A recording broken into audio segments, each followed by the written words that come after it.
જીવે અને મૃત્યુ પછી પ્રાપ્તિ થાય એ પ્રાપ્તિ પણ અત્યારથી સત્સંગમાં થઈ છે. અનોખી પ્રાપ્તિ છે. એ પ્રાપ્તિનો આપણે લાભ લઈને અને આપણું મનુષ્ય જીવન છેલ્લું જન્મ કરી લેવાનું છે. સત્સંગ અને સંપ્રદાયને જવાબદારીપૂર્વક સતત પ્રેરણા આપતા આપણા મહારાજ શ્રીમાં હજુ પણ જીવંત છે એક નિર્દોષ બાળક.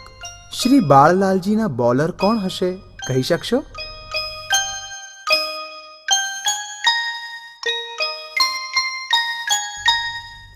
આ ઉંમરે પણ બાળક સાથે બાળક થઈને રહેતા આપણા મહારાજશ્રીનો સ્વભાવ રમૂજ પણ એટલી જ સરળતાથી શોધી કાઢે છે. હમણાં સ્વામીએ તાળી પડવાની વાત કરી ને, તો ત્યારે એવા મશીનો નીકળ્યા છે. શ્રોતાઓ ના પડે, શ્રોતાઓ તાળી ના પડે તો મશીન તાળી પડે છે ને તમારી પાસે? સંભળાવો જરાક.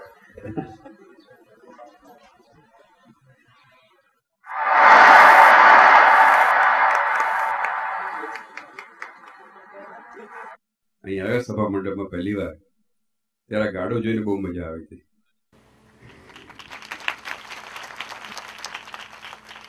કારણ કે આ ગાડાના પ્રતાપે સત્સંગ વધ્યો છે. આપણા મહારાજના વખતમાં ગાડામાં જ સંતો મહારાજ વિચરતા.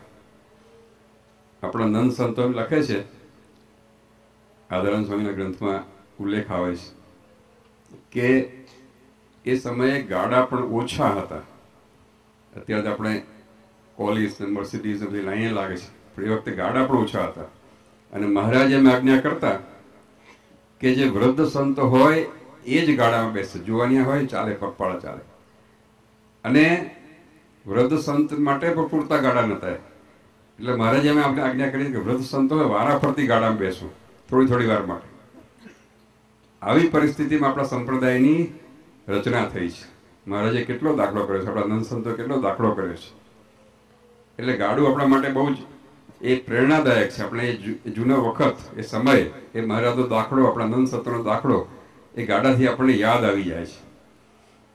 જો કે મને ગાડાથી બીજું યાદ આવી જાય છે. હું તમને કહું, લગભગ 15 વર્ષ 20 વર્ષ પહેલા ગુજરાતના એક ગામમાં ગાડા ઉપર શોભાયાત્રા કાઢેલી. અને બેઠા ત્યારથી ખબર પડી કે આ બળદ જરાક બહુ જ સ્ટ્રોંગ છે, બહુ જ ભડકે એવા છે.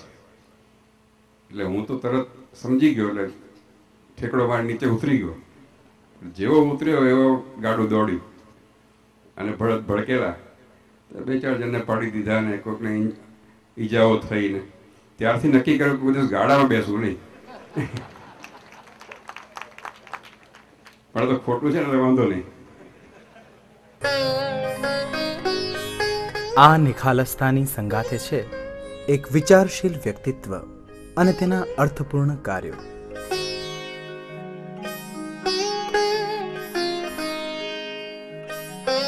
સૌથી પહેલા બાળકને સંસ્કાર આપનાર એની માતા છે.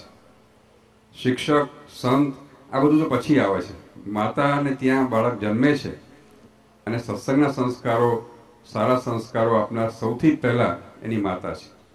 અને જો માતા સંસ્કારી હોય, સત્સંગ પરાયણ હોય, તો એ બાળકમાં જન્મથી જ સત્સંગના સંસ્કારોનો ઉદય થાય છે. આજે તમને કદાચ ખ્યાલ નહીં હોય, 8મી માર્ચ આખી દુનિયા ઉજવે છે. શેના માટે ઉજવે છે ખબર છે? આંતરરાષ્ટ્રીય મહિલા દિવસ છે આજે, ઇન્ટરનેશનલ વિમેન્સ ડે. એટલે મહિલાઓનો પોતાનો જે અધિકાર છે, એને સમાજમાં જે સમાન અધિકાર મળવો જોઈએ, એ પ્રત્યે જાગૃતિ લાવવાનો આજનો દિવસ છે. અને યોગાનુયોગ આપણે એ દિવસ અહીંયા મહિલા મંદિરની પ્રતિષ્ઠા માટે પસંદ કર્યો છે. એટલે સ્વામિનારાયણ સંપ્રદાયમાં તો બહેનોનું આગવું સ્થાન છે.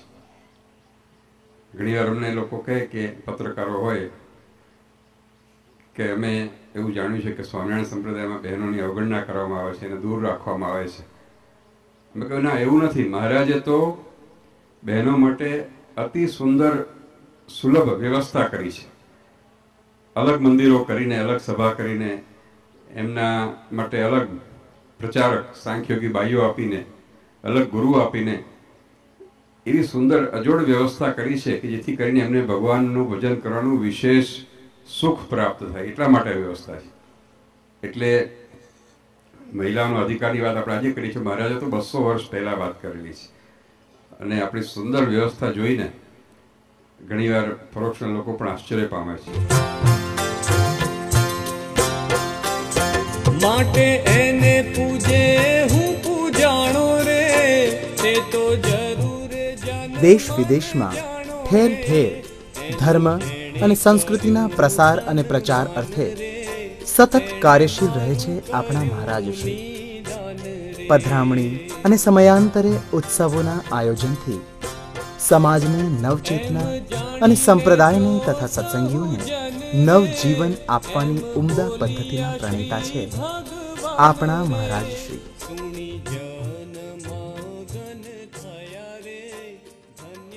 આપણે યાદ રાખવું જોઈએ કે આ રંગોત્સવ કરીને આપણે શ્રીજી મહારાજની કોઈ નકલ નથી કરતા, પણ મહારાજ જે લીલા કરી છે એ આપણા અંતરમાં કંડારાઈ જાય, એની સ્મૃતિ આવી જાય, અને એ સ્મૃતિ આપણા માટે પરમ કલ્યાણકારી નીવડે છે. તો એટલા માટે આપણે આ રંગોત્સવ કરીએ છીએ. સુણી જન મગન થયા રે, ધન્ય ધન્ય સ્વામી કેવા રહ્યા રે.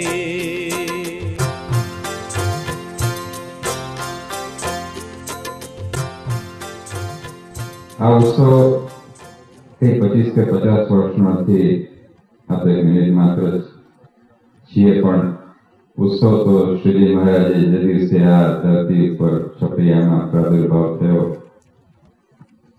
અને મહારાજે આપણા કલ્યાણને માટે મનુષ્ય દેહ ધારણ કર્યો, આપણે આ ઉત્સવ ઉજવી રહ્યા છીએ. 214 વર્ષમાં શ્રીજી મહારાજનો ઉત્સવ ઉજવી રહ્યા છીએ.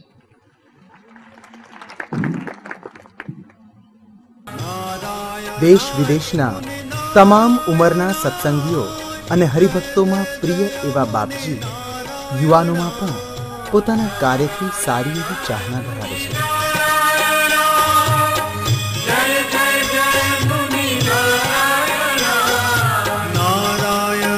પોતાના અનુભવના સમૃદ્ધ ભાથામાંથી તેઓ સૌને સંદેશ આપી પ્રેરણા અને પ્રોત્સાહન આપતા રહે છે. આ સ્થાને બેસીને આપ સૌને મારો એક જ સંદેશો છે, પોતાનો જાતનો અનુભવ છે કે જે મારે આજે તમને કહેવો છે કે જો જીવનમાં સફળ થવું હોય, જો જીવનમાં સુખની પ્રાપ્તિ કરવી હોય, તો એક જ સંદેશો મારો એ છે કે હંમેશા દરેક જગ્યાએ, દરેક ક્ષણે જીવનમાં, પળ પળમાં ભગવાનની હાજરીનો અનુભવ હંમેશા કરતા રહેજો. સર્વાવતારી શ્રીહરિની હાજરીનો અનુભવ મહારાજ હંમેશા પ્રગટ બિરાજમાન છે આપણા ઉપર, હંમેશા એમની અમી દ્રષ્ટિ રહે છે, અને એ એમની પ્રેઝન્સ ફીલ કરવાની જે આપણે વાત કહી, મેં હંમેશા ભગવાનની હાજરીનો અનુભવ કરશો તો તમારા જીવનમાં હંમેશા સફળતા આગળ ને આગળ ચાલશે. મારો અંગત વ્યક્તિગત અનુભવ છે.